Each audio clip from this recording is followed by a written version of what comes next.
take you to the West Rand now live. Let's listen into a media briefing by the police there. That, by the way, is between the SAPS, Stillwater, Sibanye, private security, as well as the Hawks that are also leading it through our general here. But let's just maybe start off with explanation, Officer Davis. What are we looking at here? What exactly are we looking at? And then we'll just take some few questions after that. Please come in front of us. Yes, I can. Yes, thank you very much. I'm Colonel Davis. I'm from the Serious Organised Crime Investigation Unit in the West Rand. We planned this operation today because of all the Zamas that's taking over the West Village and the region of Krugersdorp. And we arrested more or less 42 people today. We seized about 32 cell phones. What we see here is gold-bearing material that they steal from the mines, and then they wash it down on James tables, on cloths, and then they wash the cloths, and rich gold-bearing material lay in the cloths, and that is a rich stuff. And then from here on, they go and amalgamate it with mercury. After amalgamation, they use a torch and they burn the amalgam, and then you get your gold, and it's then set into the market. Wonderful, Colonel. So let's just take some questions possibly. As I've mentioned, we do have the Colonel who's going to be operationally ready to take some questions, but I know you also want to hear from the Minister. Maybe Yes. All right, Minister Peketele Tumalo from Newsroom Africa. So in terms of this success, we know that it's a joint operation, private-public partnership. Can you tell us a bit more about how the private sector has contributed to this particular success, and why it's taken so long for them to also partner with you and vice versa? Taking so long, I'm not sure.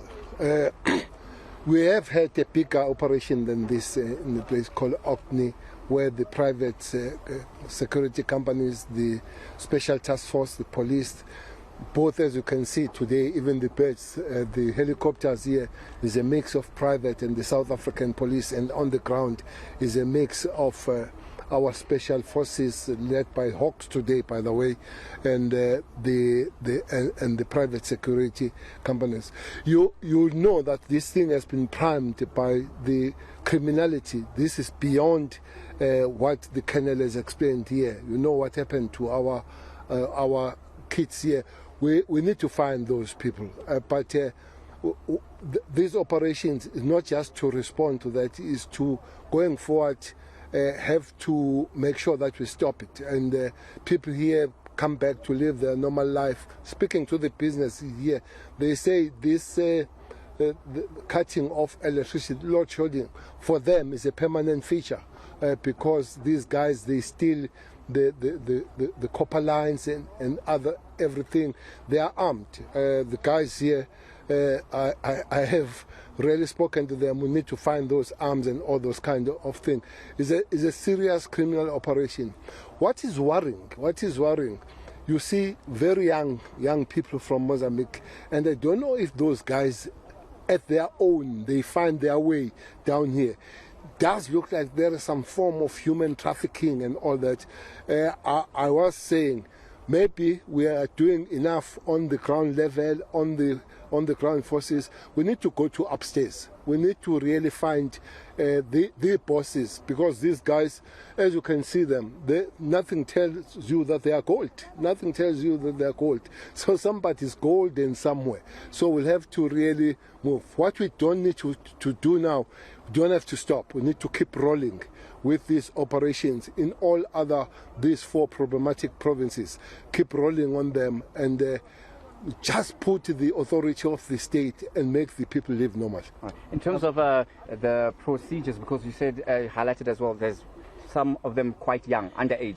Does that mean in terms of processing them, are you going to prioritize repatriating them, or are they going to face the That's not for me. That's not for me. For the police is to collect. There are other departments, Home Affairs, Social Development, and all. They'll see what to do. But ours is to make sure that we collect whoever that might be the source of crime, even those that are young. But We are a democratic country. We need to look after human rights and all that, but that is less for me. Aviwe Mtila from eNCA. Minister, do you have a value of how much these operations are worth? And the police may be accused of being reactive, given that it took that heinous crime of those 8 girls being raped to get to this particular point. Do you even have plans, Minister, for the scourge of shootings that we see on almost every weekend at these taverns?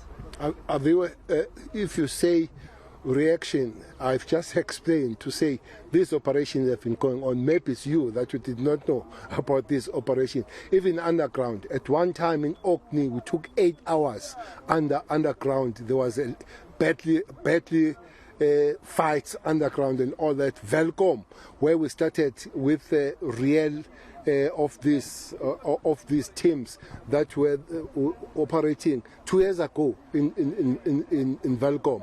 We have been doing what you have raised. It's an operation that we are here now. We are responding with the girls as we're supposed to respond, but also we need to work in a way that such things don't happen. You raised the issue of the shootings. The National Commissioner yesterday briefed the media, brief yourselves what is on the plan. Maybe I'm not going to repeat that, because that plan, especially in those provinces, seems to be this one, KZN and Western Cape. Maybe the plan made by the National Commissioner, announced by the National Commissioner, will have to follow it and make sure that we go on that. But generally, we have agreed as the law enforcement, as this ministry and all other friendly forces, that we have to have some form of pushing back. We hope all the cells that were found here will find information about it. They'll find out the owners and all that, and the other stuff. I'm sure where we were in the jungle, there are pearls there. You realize that those are women's stuff and not an ordinary stuff and all that. Some cells, you can see that these are latest cells, and we'll have to find the owners here. They'll have to tell us where they found those things. But we believe we're on the right track of dealing with this matter now and in future. And of course, that jungle that the minister is talking about is those terrible living conditions that the listeners are finding themselves in. Penwell, and we also have SABC at the back. Go ahead. Penwell Lamina from the Sowetan. Minister, having looked at what you saw today, how would you describe the seriousness of illegal mining in the country? And what don't you think, having with your answer, don't you think it's time to start engaging these countries about what is happening in South Africa, the countries where these young boys are coming from? Well, indeed, that they are here and they are committing crime, the law enforcement must respond. But as the question has been asked, what do I do with the young ones? There are other departments, there are social development, there are home affairs, there are international departments, DECO and all that. It has been raised with the Minister of International Affairs and Minister Pandor and all that to engage the counterparts, but ourselves, there is a body called SAPCO, where the commissioner here comes together with the counterparts of SADC police and all that. Ourselves, we do engage with other ministers, but it does show that there is a business that SACU works on, there is another business that is illicit, that at the level of policing and all will have to come together. But as I'm saying, that for the police is to deal with what is in front of us, our sister departments will have to take that and see what next steps do they take up with our counterparts in these countries we talk about.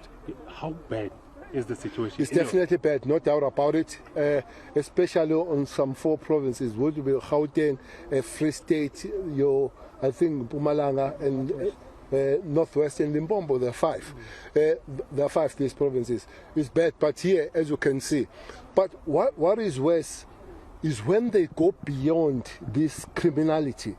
You hear stories They go out at night during the day and knock at the house is still there. One woman told us a terrible story that they even take wives from the bed sleeping with the husbands and go and rape those women. We can't just be normal. The response really must be equal to the criminality that is there. And also work towards to say we stop it and stop here and it doesn't happen. So we literally need to live on the field as a South African police. Maybe all of us get out of the offices and live out there and be part of our communities and say to our communities, we are with you and we must be seen and we must be there and really respond. And that response must be decisive. I think we're on the right path to respond to that. One last question, Mr. Minister. The issue of the Zamazamas also being heavily armed. We know that they carry some heavy artillery, something that you don't find normally for normal citizens. Where is this artillery coming from? Is it perhaps coming through channels of the SAPS, corrupt channels, or other security forces in the country? Where do they get the arms? Well, the investigations will tell us.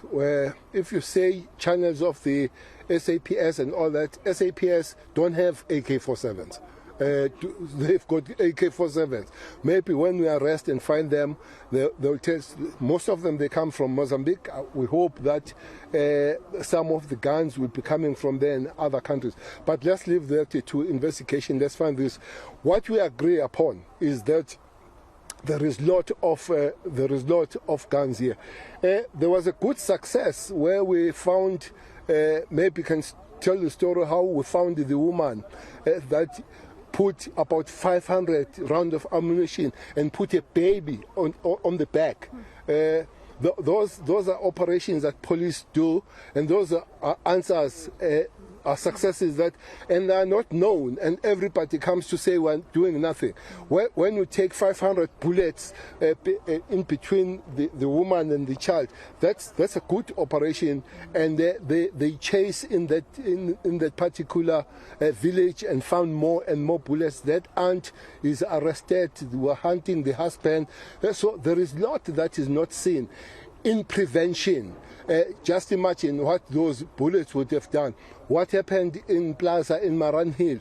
That guy who was found with that rifle with 90 rounds of ammunition, going to Cape Town to eliminate somebody, paid 800,000. We have linked that guy with many other killings in KZN. So there is a lot of work that is being done. But here, we'll have to clean this place and make sure that people here, they stay and live better. All right, there's the last part from the SABC, and then after that, we'll just hear from General about this very interesting story that the Minister just mentioned. Go ahead. The community has been, complaining for years, they say, about these kind of issues and criminalities in the area. For them, they feel this is reactive. What are the plans to keep this sustainable going forward? That's the first question. And the second is, we are here in response to that rape incident that happened. That's what triggered these kind of operations. Is the police confident that they've found the right suspects and that those that perpetuated this crime are those that we saw at the dock or that were arrested here? I don't know how long I'm going to explain that. This is not reaction to what has happened. These operations have been taken. Where it really started, it was in Welkom 2 years ago, where we created a special unit to deal with. It has been in Orkney, it has been in Northwest and all. Maybe this one, we had to respond on this one. No doubt that such a heinous thing can happen, and it don't. So the community is right because they see it happening now, but we'll be engaging the community. I think we are going to that community on Saturday. On the 6th, Minister. On the 6th, to speak there, to hear and be with the community. But we would love to make sure that this rolls on. We would love to leave this community better placed than where they are now, so that we don't encounter, we don't experience such heinous kind of crime that have been committed a few days ago against those young people. It's a starting point, but we're not ending there. As I've said, that the call is made that we all come out of our offices. We live on the street. We live on these holes where these people are. We live with these communities. and we become part of communities, and the communities must work with us. And let me tell you, communities are really responding. We're working very well with the communities. That's what we want to take forward. I met some few people, business people here, saying we have more than load shedding here.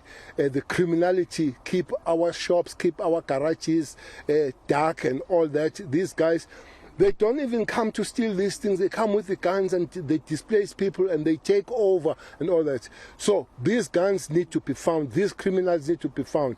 Young, some of them who are young, I don't know what other sister department will do. Mine is to collect them together with the police and send them to the right channels. If they are sent to prison, I hope they will be sent to prison. All right.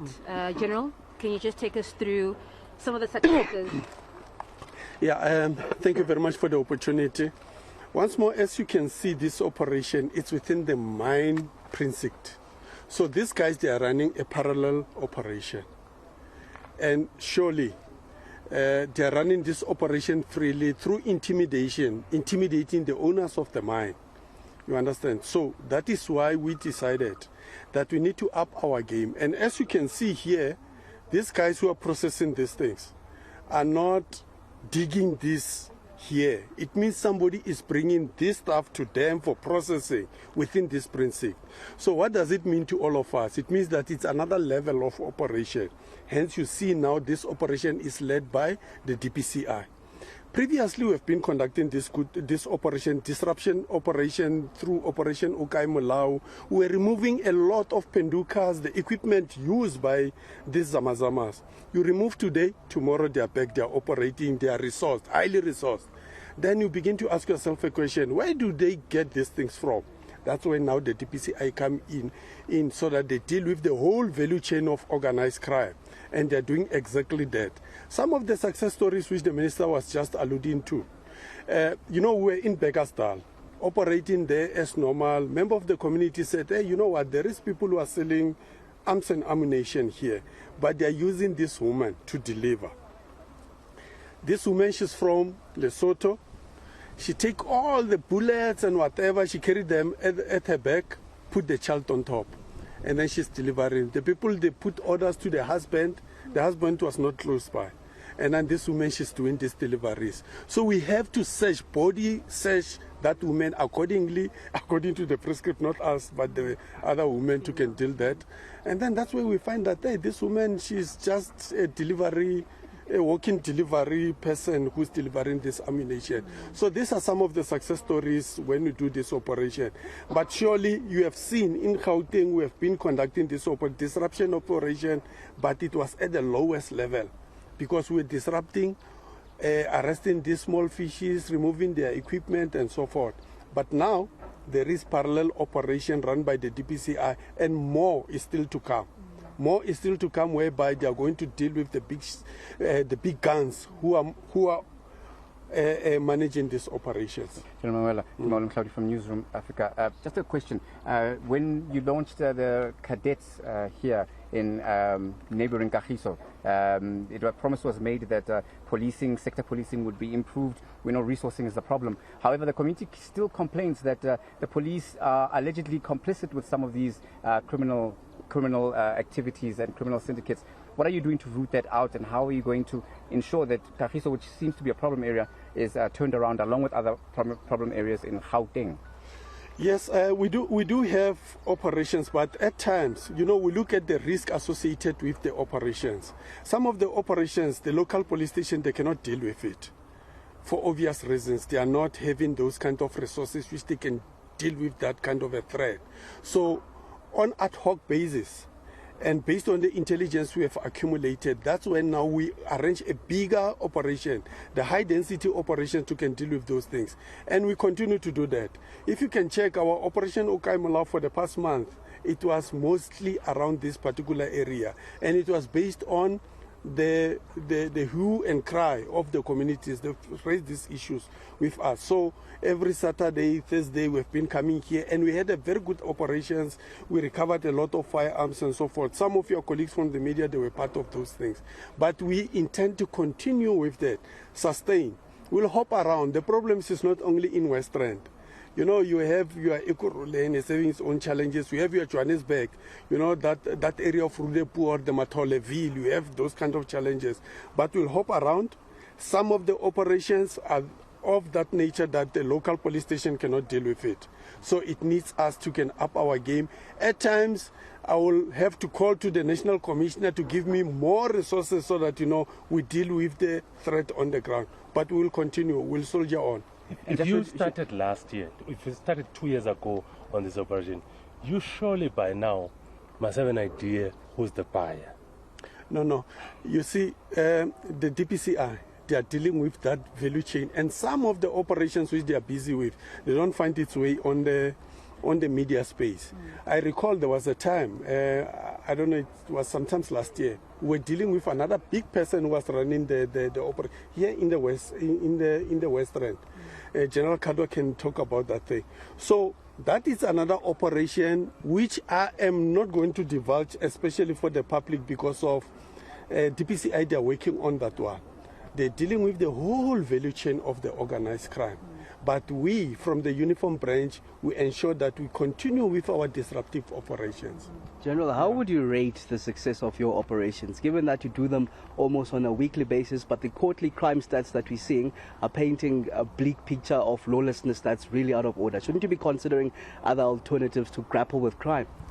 You see, the thing is that one must ask a question that should we stop what we are doing, what is going to happen? And we can end it there.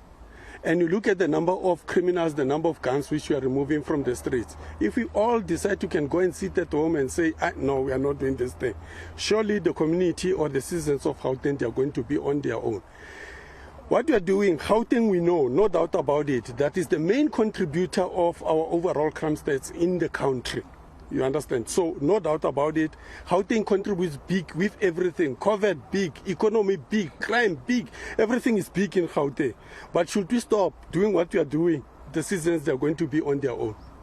Just one last thing. Yeah. It is the last one, in right? terms of the DNA testing question, in terms of those who appeared before court, are these ones that you have arrested today also going to be DNA tested? And how is that going to run concurrently with the court process that's already started, linked with, of course, that heinous gang rape?